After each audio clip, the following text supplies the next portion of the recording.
2024년 8월 11일 뉴욕장 개장 5초 전. 전 세계 모든 거래소가 단 한 가지 이벤트를 기다리고 있었다. 일론 머스크의 트윗. DOGE 2.0 go.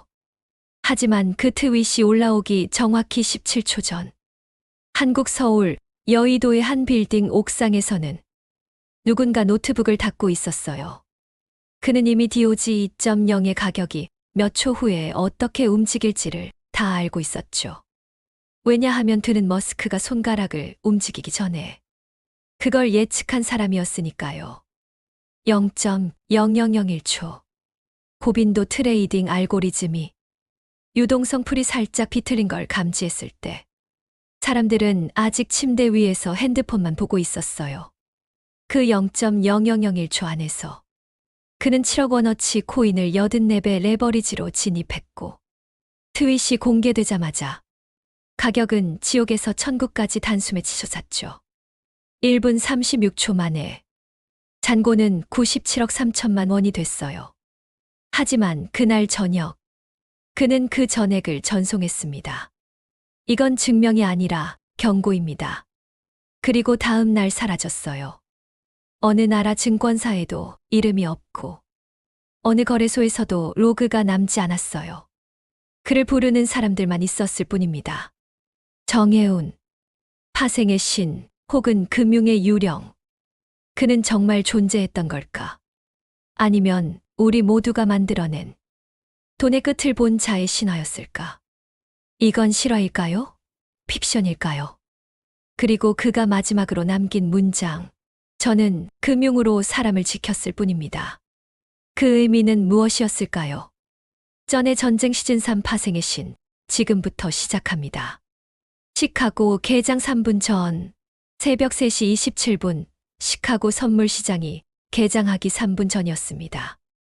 저는 모니터 앞에서 VIX, 미국 국채금리, 그리고 SKEW 지표를 동시에 보고 있었어요. 모두가 긴장하고 있었던 그날, 바로 FOMC 발표를 하루 앞둔 날이었거든요. 공포 지수는 공포 자체가 아니라 기회일 수도 있어요. 제가 그렇게 말했었을 때 누군가는 웃었고 또 누군가는 고개를 갸웃거렸죠. 하지만 그건 숫자의 표정과 흐름을 오래 봐온 저만의 감각이었어요. VIX가 비정상적으로 낮게 눌려 있었고 반대로 SKEW는 이상할 만큼 올라가고 있었거든요. 그게 무슨 뜻이었냐면요. 시장 참가자들은 콜옵션보다는 풋옵션 쪽에 훨씬 민감하게 반응하고 있었단 거예요. 저는 그날 리버설 스트레들이라는 전략을 썼었습니다. 콜옵션은 매도하고 풋옵션은 매수하는 형태였죠. 보통 스트레들은 방향성을 모를 때 양쪽 다 사두는 전략인데 저는 그 반대였어요.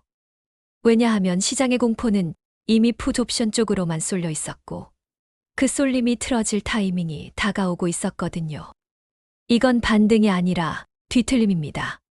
그날 시카고장 시작과 함께 금리 선물의 변동성이 터지기 시작했었고 같은 시각 제가 매도했던 콜옵션 가격이 미세하게 빠지기 시작했어요.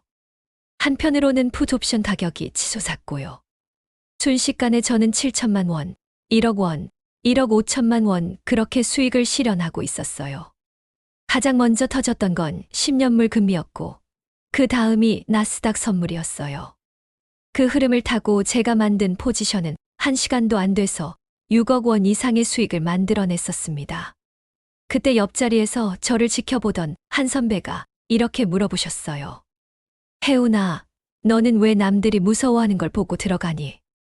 저는 조용히 대답했었어요. 공포는요, 숫자가 만든 착시일 뿐이에요.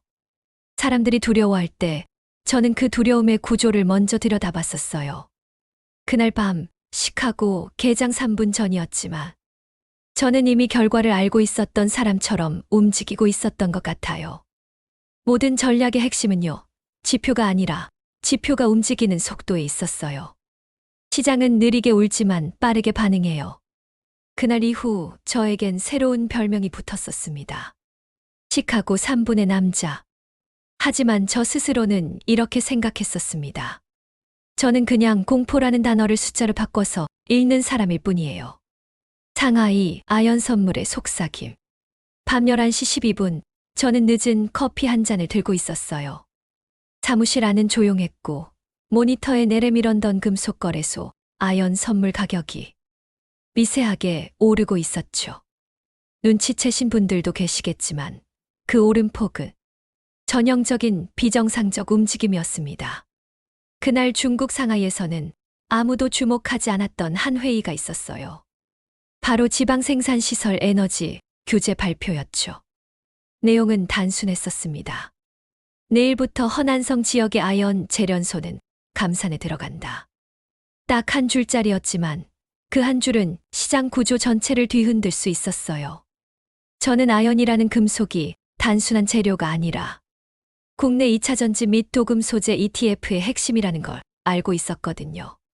특히 국내 시장은 글로벌 공급망 뉴스에 유달리 민감하게 반응하는 특성이 있었죠. 그래서 저는 그 순간 롱 포지션을 잡기 시작했었어요. LME 아연 선물 매수 국내 소재 ETF 추가 매입. 그때가 밤 11시 18분이었고 저는 거래소 연계 알림 시스템을 통해 바로 시장에 진입했었어요. 3분 뒤 중국 SNS에서 생산 중단 지역 사진이 퍼지기 시작했고 글로벌 커뮤니티에서 공급 쇼크라는 단어가 뜨기 시작했죠. 다음 날 아침 9시 한국 시장이 열리자마자 상황은 예상보다 훨씬 빠르게 전개됐습니다. 국내 니켈아연 ETF가 개장 3분 만에 상한가에 근접했었고 저는 그 시점에 일부 물량을 매도하면서 25억 원이라는 단기 수익을 손에 쥐고 있었습니다. 저는 숫자보다 구조를 먼저 봤었습니다. 누군가는 아연을 그냥 소재라고 보지만 저는 그 안에서 공급망, 정책, 산업순환을 함께 보려고 했어요. 가격이 오르기 전에 구조가 먼저 흔들리고 있었습니다. 그날 밤 후배 한 명이 조용히 저한테 물었어요. 형, 어떻게 그렇게 빨리 아셨던 거예요? 저는 웃으면서 말했었어요. 뉴스가 시장을 움직이기 전에 시장은 이미 뉴스의 기척을 듣고 있었어요. 그 속삭임을 듣는 건 오롯이 감각과 준비의 몫이죠. 그날 이후 사람들은 저한테 중국 감산 예언자라는 별명을 붙였지만 사실 저는 예언한 게 아니라 그냥 시장 구조가 속삭이고 있었던 걸 듣고 있었을 뿐이었어요. 0.07초요. 그게 무슨 의미가 있나요? 예전에 누가 그렇게 물어보신 적이 있었어요. 그날 저는 아주 조용히 차트를 하나 꺼내서 보여드렸었죠. 미국 10년물 국채 수익률 독선과 TLT, ETF 미국 장기 국채 ETF의 1초봉 차트였어요. 두 곡선 사이에 아주 미세한 시차가 존재했었습니다. 바로 0.07초요. 사람의 눈으로는 거의 느껴지지 않는 시간차였지만 저는 그 시차 안에서 한 세상을 보고 있었어요. 그때부터였어요. 제가 본격적으로 고빈도 트레이딩 HFT에 손을 대기 시작했던 게요. 저는 매일 새벽 채권 수익률 실시간 API와 ETF 호가창을 동시에 띄워두고 있었어요. 그리고 그 둘 사이의 움직임 속도를 수백 번씩 비교하고 있었죠. 왜냐하면 이 시장에서 먼저 반응하는 쪽이 진짜 의도를 드러낸다고 생각했었거든요. 0.07초 먼저 반응하는 국채 수익률을 보고 그 직후에 움직일 TLT, ETF 가격을 예측하는 전략. 그게 제 0.07초 알고리즘의 핵심이었습니다. 그 알고리즘은 사람보다 먼저 생각했었고, 사람보다 먼저 들어갔다가 사람이 눈치채기도 전에 나와버리는 구조였어요. 하루는 FOMC 의사록이 갑자기 공개된 날이었어요.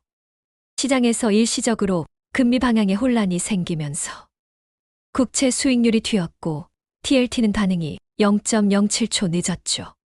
그 짧은 시간 동안 제 알고리즘은 자동으로 진입하고 있었습니다. 1분도 안 되는 사이 알고리즘은 수십 번 거래를 반복했었고 그날 1분당 수익은 약 1천만 원이 넘었어요. 그걸 보던 팀원이 놀라서 물었어요. 형, 이거 진짜 사람이 따라갈 수 없는 속도네요. 저는 말했었습니다. 맞아요. 이건 사람이 하는 게 아니에요. 사람보다 먼저 느끼는 프로그램을 만드는 거죠. 물론 그 알고리즘도 하루아침에 나온 건 아니었어요. 수십 테라바이트의 과거 데이터, 수천 번의 시뮬레이션, 그리고 3개월 동안 잠 못 자고 코드 수정했던 날들이 있었거든요. 그리고 그 결실이 바로 0.07초의 격차 안에 숨어 있었던 거예요. 그날 저는 확신했었습니다. 앞으로의 전쟁은 가격이 아니라 속도에서 결정날 겁니다. 사람들은 숫자를 보지만 저는 숫자가 움직이는 순간의 반응 시간을 보고 있었어요. BOJ의 거짓말. 그날 오전 10시 55분, 저는 도쿄발 국채 CDS 차트를 보고 있었어요. 처음엔 아무 일도 없어 보였거든요. BOJ, 그러니까 일본은행의 통화정책회의 결과 발표가 5분 뒤였고, 시장에선 거의 만장일치로 동결 예상이 우세했었습니다. 하지만 저는 뭔가 이상하다고 느끼고 있었어요. 왜냐면 CDS 프리미엄이 발표 직전부터 조용히 아주 미묘하게 올라가고 있었거든요. 그건 누군가 아주 조용히 위험을 선반영하고 있다는 뜻이었어요. 시장 참가자 대부분은 그냥 지나쳤지만 저는 그 흐름을 무시할 수가 없었죠. 그 순간 제 머릿속엔 단 하나의 문장이 떠올랐습니다. 거짓말은 차트에 먼저 찍혀요. 일본은행이 공식 발표에선 기조 유지를 말하고 있었지만 금리 정책의 기조가 속으론 바뀌고 있다는 신호를 시장은 이미 알아차리고 있었어요. 그래서 저는 그 자리에서 제2GB 일본 국채 숏 포지션을 잡았고요. 동시에 엔화 콜옵션 매수에 들어갔었습니다. 누군가 옆에서 말했어요. 아니, 금리 동결인데 왜 국채를 숏 치세요? 저는 말했죠. 그 동결이 진짜 동결이라면 왜 CDS는 올라가고 있을까요? 그리고 정확히 2분 뒤 기자회견 도중 일본은행 총재가 이상한 단어 하나를 내뱉었어요. 인내라는 단어였습니다. 그 짧은 단어 하나에 시장은 반응했었고, 엔화는 강하게 반등했고, 일본 국채는 흔들렸죠. 제2GB 선물은 하락을 시작했고, 제 숏 포지션은 순식간에 빛을 보기 시작했어요. CDS 채권외환이라는 세 가지 축이 동시에 움직였고, 저는 그 속에서 43억 원의 수익을 실현했었습니다. 그리고 저는 조용히 메모장에 한 줄을 적었어요. 거짓말은 말보다 먼저 숫자에 묻어나온다. 그날 이후 저는 BOJ 회의 때마다 먼저 CDS 차트부터 켜는 습관이 생겼어요. 사람들은 회의록을 보지만 저는 회의록이 나오기 전에 두려움이 먼저 올라가는 자리를 찾고 있었던 것 같아요. 텍사스 한파. 형, 가스 선물은 너무 변동성 커서 위험하지 않아요? 한 팀원이 그렇게 물었었어요. 그때 저는 조용히 미국 텍사스주 위성 기상 영상을 보여줬었습니다. 거대한 회색 구름이 뱀처럼 말려 내려오고 있었고, 기온은 급격히 영하로 떨어지고 있었어요. 그날 CME 천연가스 선물 차트는 아직 잔잔했었어요. 아직 아무도 반응하지 않고 있었죠. 하지만 저는 그 다음 시간을 미리 보고 있었어요. 텍사스의 가스관은 대부분 지상 노출형이었고, 과거 한파 때도 한 번 멈췄던 전례가 있었거든요. 저는 그때 사용됐던 데이터를 다시 꺼내봤었고, 기온이 12도를 찍는 순간 가동 중단 확률이 74%에 달한다는 걸 확인했어요. 그래서 저는 움직이기 시작했었습니다. CME 천연가스 선물 콜옵션을 매수했고, 동시에 감마 스캘핑 전략도 병행했어요. 기온이 9도 찍히던 시점이 오후 2시 42분이었고, 그로부터 딱 18분 후 CNN이 텍사스 가스관 일부 동결 확인 속보를 띄웠습니다. 바로 그 순간 선물 차트가 폭발하듯이 튀기 시작했어요. 가격은 단 7분 만에 8% 급등했고, 옵션의 감마 값은 예상치보다 1.8배 이상 빠르게 늘어나고 있었죠. 전 포지션 중 일부는 자동으로 청산되면서 수익이 확정됐고, 저는 실시간 데이터 업데이트를 통해 1시간 만에 32억 원 수익을 기록했었습니다. 그걸 본 후배가 입을 다물지 못하고 말했어요. 와, 이건 진짜 시장보다 날씨를 먼저 읽으신 거네요. 저는 웃으며 말했었습니다. 네, 저는 가격보다 먼저 움직이는 걸 찾고 있었어요. 그리고 그게 이번엔 구름이었을 뿐이에요. 사람들은 보통 실적 발표, 금리, 정책 뉴스만 보지만 저는 언제나 그 이면에 있는 환경에 주목하고 있었어요. 왜냐하면 진짜 가격은 준비되지 않은 순간에 만들어지거든요. 그날 이후 저는 날씨 데이터를 투자 변수로 넣기 시작했어요. 기온, 습도, 해저 기압, 열대 수온, 그 모든 것들이 숫자보다 먼저 움직이는 진짜 뉴스가 될 수 있다는 걸 확인했었죠. 한국장 개장 전 마닐라 공항 새벽 5시 12분 저는 인천공항 출국장에 있었어요. 출장이 아니라 그냥 공기 좀 바꾸고 싶어서 마닐라행 이코노미 티켓을 끊었었죠. 비행기 탑승 전 무심코 켠 로컬 필리핀 뉴스에서 익숙한 단어가 들렸습니다. 루손섬 니켈 운송 지연 폭우로 광산도로 전면 통제. 그 순간 제 안에서 무언가 철컥하고 맞물리는 느낌이 들었어요. 니켈은 단순한 금속이 아니었습니다. 요즘 같은 때엔 전기차 배터리 수요와 직결되는 국내외 시장에서 가장 민감하게 움직이는 원자재 중 하나였거든요. 게다가 필리핀은 세계 2위의 니켈 수출국이고 그중 60% 이상이 한국과 중국으로 가고 있었어요. 그 말은 이 뉴스가 곧 한국 시장에 상한가급 충격을 줄 수 있다는 뜻이었죠. 비행기 타기 직전 저는 공항 와이파이에 노트북을 연결했어요. 단 4분 만에 저는 제 리서치 툴에서 필리핀 루손섬 도로 폐쇄와 관련된 데이터, 수출량, 그리고 국내 니켈 선물 연계 종목 리스트를 정리했었습니다. 그리고 곧바로 모바일로 국내 니켈 선물 롱 포지션을 진입했어요. 그날은 마침 공휴일 다음 개장일이었고 수급 공백에 시장이 예민하게 반응할 수밖에 없는 구조였죠. 비행기 이륙 3시간 뒤 서울 여의도 오전 9시 개장 직후 니켈 선물 가격이 치솟기 시작했어요. 처음엔 4%, 그 다음 7.5%, 그리고 9시 13분 상한가 직전까지 도달했죠. 그 시각 저는 마닐라 공항 도착장에서 느긋하게 카페라떼를 마시고 있었고 핸드폰엔 거래 완료 알림이 하나둘씩 도착하고 있었어요. 정산된 수익은 총 21억 원. 아무런 회의도 없이, 아무런 보고도 없이 하늘과 바다가 알려준 단서로 만든 결과였어요. 그날 제 옆에 앉았던 현지인이 묻더라고요. 한국에서 왔어요? 여행이에요. 일이에요. 저는 웃으면서 말했었습니다. 일 같은 여행이었고 여행 같은 일이었네요. 시장이라는 건 늘 뉴스 속에만 있는 게 아니었어요. 공항대 앞실, 바다 건너 날씨, 작은 현지 언론의 자막. 그런 곳에서 진짜 기회가 조용히 속삭이고 있었죠. 8시 29분, 이란 뉴스 브리핑. 그날 아침 8시 29분. 서울 증시 개장 1분 전이었고, 모니터에 빨간 알림창이 떴었습니다. BREAKING, 이란, 중동 미군 기지 향해 미사일 3발 발사 확인. 딱 그 한 줄이었어요. 그리고 그 순간 제 심장도 딱 3번 뛴 것 같았어요. 전쟁이란 단어가 시장에 들어오는 순간 사람들은 보통 매도 버튼을 누릅니다. 하지만 저는 반대 방향으로 움직이고 있었어요.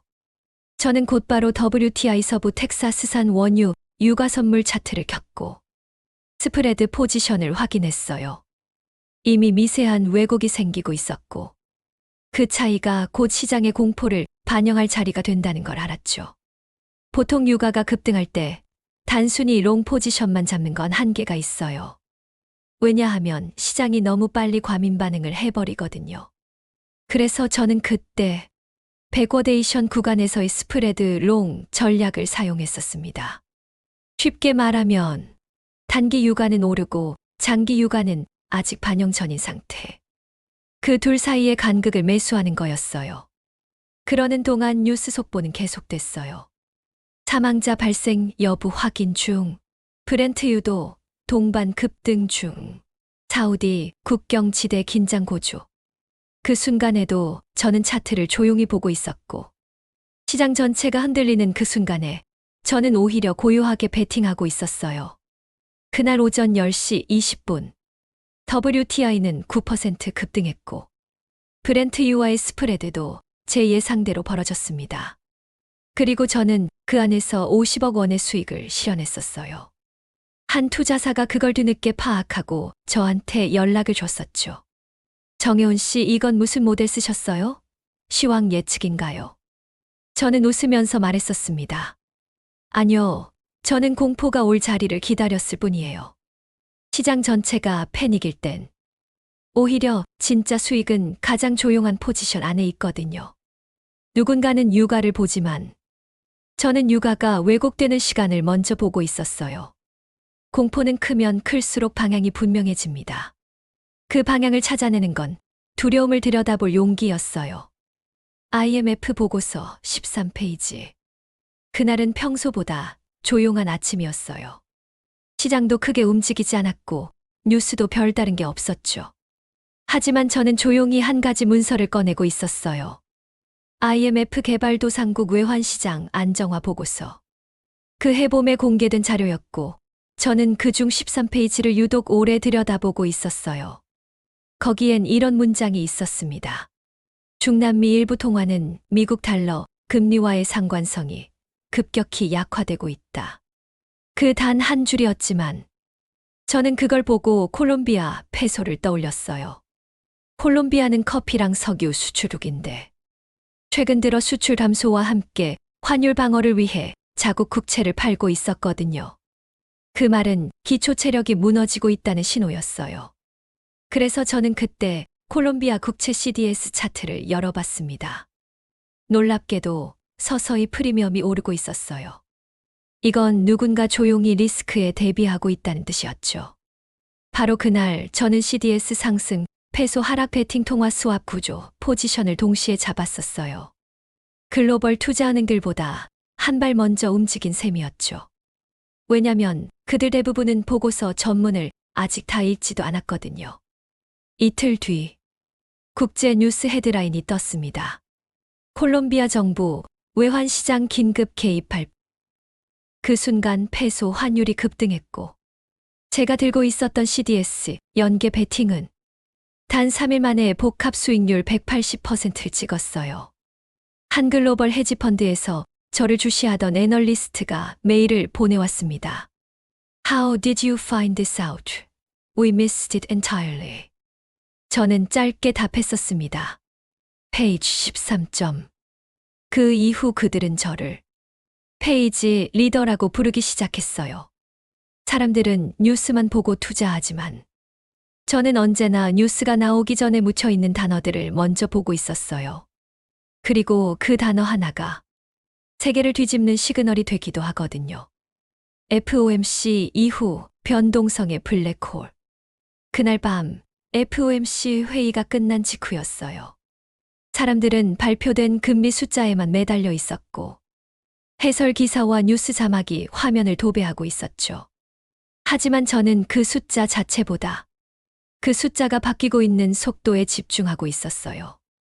예를 들어서 2.25%, 2.5%라는 숫자가 올라갔을 때 사람들은 0.25%라는 수치에만 반응하지만 저는 그 수치가 확정되기까지 시장의 기대감의 폭이 얼마나 넓었는지를 봤었습니다. 그걸 가장 명확하게 보여주는 게 바로 옵션 시장의 IV, 즉 내재 변동성 볼래틸리티였죠. 그날 저는 옵션 배가 전략을 실행했었습니다. 한마디로 말하면 변동성 자체에 투자한 구조였어요. 보통 사람들이 옵션 델타 방향성에 집중할 때 저는 그날 밤 속도의 힘을 계산하고 있었어요. FOMC 발표가 끝난 뒤 시장에는 아주 잠깐의 침묵이 있었고 그 다음 폭풍처럼 IV가 급등하기 시작했어요. 제가 미리 베팅해놨던 역설계된 옵션 포지션은 그 블랙홀처럼 퍼져나가는 변동성의 중심에서 작동하고 있었고 단 40분 만에 옵션 가격이 3배 이상 튀어올랐습니다. 정확히 말하면 숫자는 천천히 움직였지만 그 숫자가 뿜어낸 파동은 누구보다 먼저 반응하고 있었던 거죠. 그날 밤 저랑 오래 알고 지낸 퀀트 친구가 카톡으로 물었어요. 야, 왜 방향은 안 맞췄는데 돈은 버냐? 제가 답했었어요. 나는 방향을 맞추려고 한 게 아니라 사람들의 오해가 어디서 시작될지를 맞추려고 했던 거야. 그리고 그 오해의 진폭이 가장 클 때가 FOMC 이후의 변동성이거든. 시장은 언제나 진실보다 기대와 실망의 차이를 먼저 가격에 반영하죠. 그게 바로 변동성의 블랙홀이었고, 저는 그 안에서 고요하게 앉아 폭풍이 오는 방향을 계산하고 있었어요. 에버그란데 붕괴 3일 전. 그날은 아무 일 없는 평일 오후였어요. 시장도 잔잔했고 뉴스도 별 얘기가 없었어요. 하지만 저는 그 조용함이 너무 이상했었습니다. 왜냐면 에버그란데 헌다 관련 채권 데이터가 평균 대비 2.4배 이상 거래량이 증가하고 있었거든요. 그 말은 누군가 미리 빠져나가고 있다는 신호였어요. 그래서 저는 즉시 중국 부동산 PF 프로젝트 파이낸싱 채권 전체 데이터를 정리해봤고 한 가지 이상한 걸 발견했어요. 특정 PF 채권군만 유독 CDS 프리미엄이 급등하고 있었어요. 아직 언론은 그걸 전혀 다루고 있지 않았지만 숫자는 거짓말을 안 하거든요. 그리고 저는 조용히 준비를 시작했었습니다. 홍콩 H지수 풋옵션을 대량으로 매수했고 중국 은행주 CDS도 해지로 곁들였어요. 사람들이 중국 부동산은 너무 커서 무너지지 않을 거다라고 말할 때 저는 그 크기 때문에 무너질 때 조용히 흔들린다고 생각했었어요. 3일 뒤 월요일 오전 9시 첫 뉴스가 떴습니다. 에버그란데 달러 채권 이자 지급 연체 발표. 그리고 몇 분 뒤엔 중국 당국 유동성 우려 인정. 그날 홍콩 H지수는 하루 동안 6.8% 급락했고 제가 잡아둔 풋옵션은 9배 이상 상승했었습니다. 은행 CDS는 시장이 반응하기도 전에 미리 정리됐고요.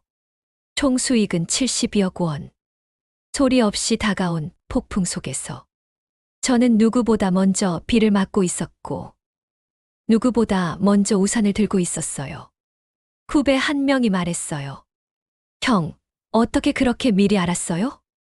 다들 뉴스 보고도 안 움직였는데.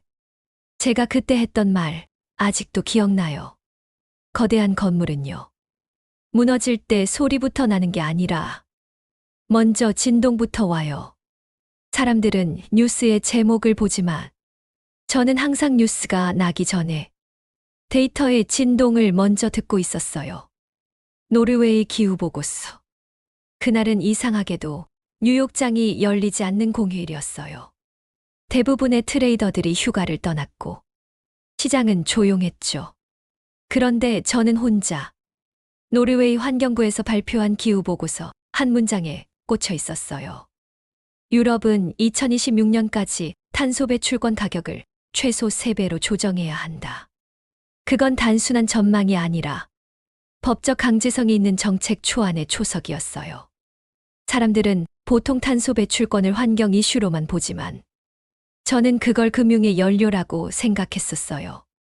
그래서 저는 곧장 포지션을 짜기 시작했죠.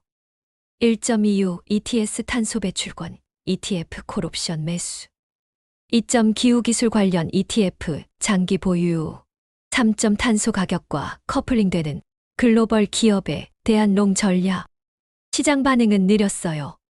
다들 ESG라는 말에 식상해졌던 때였고 이건 테마 끝난 거 아니에요. 라는 얘기도 많이 들었죠. 하지만 저는 알고 있었어요. 정책이 방향을 바꾸는 순간 그에 연결된 자산은 결국 반응하게 되어 있다는 걸요. 2달 뒤 EU 집행위원회가 공식적으로 발표했습니다. 배출권 가격을 2026년까지 300% 조정할 예정. 탄소 수입세도 본격 시행. 그 순간 제가 보유하고 있던 탄소 ETF는 하루 만에 14% 급등했고 기후기술 ETF는 3개월 누적 수익률이 120%를 돌파했어요. 사람들이 말했어요. 형, 이건 어떻게 안 거예요? ESG 테마 끝났다고 다들 손 놨을 때 저는 조용히 말했었습니다.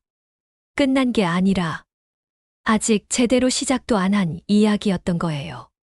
진짜 돈은 남들이 지쳐나갈 때 들어오는 사람이 가져가요. 투자는 늘 반짝이는 뉴스보다 묻혀있던 약속에서 시작되는 법이거든요.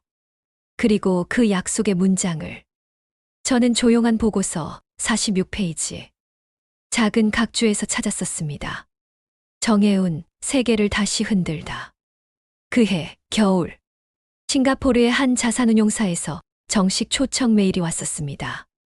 며칠 뒤엔 스위스 바젤의 중앙은행 포럼, 그리고 두바이에서 열리는 미래 자산 정상회의에서도 연락이 왔었어요.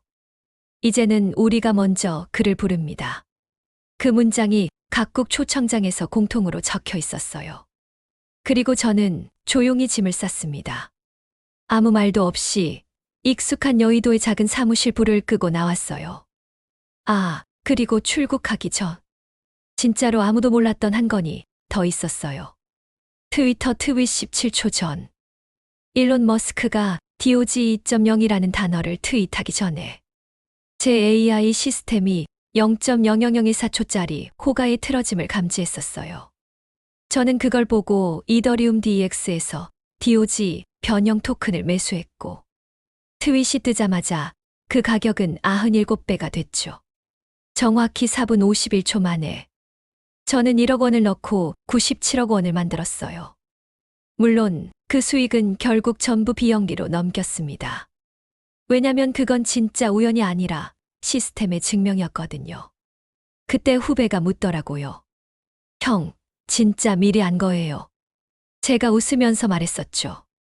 나는 머스크가 트윗하기 전에 트윗을 쓸 손가락의 흔들림을 보고 있었어. 그렇게 마지막 장면 하나가 더 추가됐었어요. 그리고 저는 조용히 짐을 쌌어요. 아무 말도 없이 여의도에 불을 끄고 나왔죠. 공항으로 향하는 길. 한 기자에게서 전화가 걸려왔어요. 정혜운님, 마지막으로 하나만 여쭤볼게요. 지금까지 수백 번의 매매를 하시면서 가장 기억에 남는 건 뭐였나요? 기자의 질문이 끝났을 때 저는 문득 3년 전 프랑크푸르트에서 있었던 일을 떠올렸습니다. 그날 독일 중앙은행이 발표한 유럽 내 소액 화폐 무효화 실험 계획이라는 문서 하나가 기밀 유출처럼 제게 흘러들어왔어요. 처음엔 장난인 줄 알았어요. 지폐를 없앤다고? 그런데 진짜였어요. 몇몇 유럽 국가가 실제로 현금 유통을 줄이는 실험을 준비 중이었던 거예요. 그걸 본 저는 황당한 생각을 했었어요. 지폐보다 무거운 건 뭘까? 바로 초콜릿이었어요. 그날 밤 저는 스위스 초콜릿 제조업체에 몰래 투자를 했고 동시에 현금 수요가 줄면 급등할 수 있는 디지털 결제 ETF에도 롱을 걸었죠. 다음 주 CNN 헤드라인이 터졌습니다. 유럽 현금 없는 시험 도시 3곳 발표, 1g 금보다 비싼 스위스 초콜릿 등장. 그리고 스위스에서 진짜로 프리미엄 초콜릿이 지폐 대체 수단처럼 사용되기 시작했어요. 그 일로 저는 정해온 초콜릿으로 돈을 만든 사나이라는 별명을 얻었죠. 팀원 중 한 명은 그때 진지하게 물었어요. 형, 진짜 초콜릿 가격 오를 줄 알고 산 거예요? 제가 웃으면서 말했었죠. 세상이 지폐를 버릴 땐 단계 먼저 팔리기 마련이에요. 어떤 날이 수익이 컸고 어떤 전략이 화제가 됐고 어떤 뉴스보다 먼저 움직였는지 그 모든 순간들이 스쳐 지나갔죠. 그리고 저는 이렇게 말했었습니다. 저는요, 금융으로 사람을 지켰을 뿐입니다. 그 한마디였어요. 사람들이 흔히 말하는 전의 전쟁 속에서 저는 단 한 번도 전쟁을 하려 했던 게 아니었어요. 그쵸? 숫자 뒤에 있는 사람들을, 위험 앞에 선 누군가를, 붕괴 직전의 누군가의 내일을 지켜주고 싶었을 뿐이었어요. 누군가는 저를 파생의 신이라 불렀지만 저는 단 한 번도 신이 된 적이 없었습니다. 오히려 늘 불안했고 늘 계산서보다 사람을 먼저 떠올렸던 그저 조금 예민한 투자자였을 뿐이었어요. 싱가포르의 밤바람이 살짝 불고 있었습니다. 모든 뉴스와 방송은 이제 저를 글로벌 초신성이라고 말하고 있었고 한 외신은 이렇게 썼습니다. 정혜호는 숫자가 아니라 시장의 양심과도 같은 존재였다. 하지만 저는 그 말보다 어느 날 밤 누군가 제게 남겼던 댓글 한 줄이 더 기억에 남았습니다. 당신 덕분에 퇴직금 지켰습니다. 감사합니다. 그 한 줄의 말이 저에게 수십억보다 더 깊게 남아 있었어요. 그리고 저는 오늘도 조용히 단 한 줄을 메모장에 남기고 있었죠. 세상을 지키는 건 언제나 사람입니다. 그걸 돈이 도울 수 있다면 저는 그 길을 택하겠습니다.